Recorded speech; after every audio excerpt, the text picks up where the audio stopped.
मेरे अम्मी अब्बू फोत हो गए ने ते असीं 6 भैन भरा वां।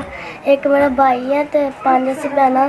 दो भैनां दी शादी होई है ते एक भैन जेह्ड़ी कम्बी है उन्नू ना मेरी चाची ओह् ठीक नहीं है, मेरी चाची उन्नू हॉस्पिटल लैके गई। मेरी भैन बड्डी है साइलक नहीं है ते मेरी चाची ते मेरी भैन उन्नू हॉस्पिटल लैके गए, ठीक नहीं है ते असीं 3 भैन भरा वां ते साडी चाची साडा ख्याल रखदी, चाचू ख्याल रखदे। जे भी तुहाडे वल्लों साडी मदद होई सी ते हुण भी होई है।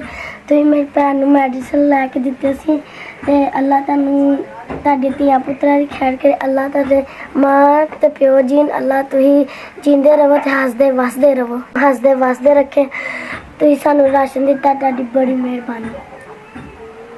अल्लाह तुहानूं तुहाडे धियां पुत्तरां दी खैर करे। अल्लाह तुसीं हसदे वसदे रवो, अल्लाह तुहानूं बमारियां तो बचावे, तुसीं आबाद रवो। सानूं जिहदे अल्लाह नूं राशन मिलेआ अल्लाह नूं खुश रखे ते धियां पुत्तरां दी खैर करे। अल्लाह जींदा रवे, अल्लाह हसदा वसदा रवे, रब नूं बमारियां तो बचावे। यही सारे भैन भरा रोज़े रखेंगे तो राशन खाएंगे तो सानूं सारे भैन भरा दुआवां देंगे। तुसीं हसदे वसदे रवो। एस वी आलियां दा बड़ा शुक्रिया जिन्होंने साढ़े तक राशन पहुँचाया है। इन्नू साडा सलाम।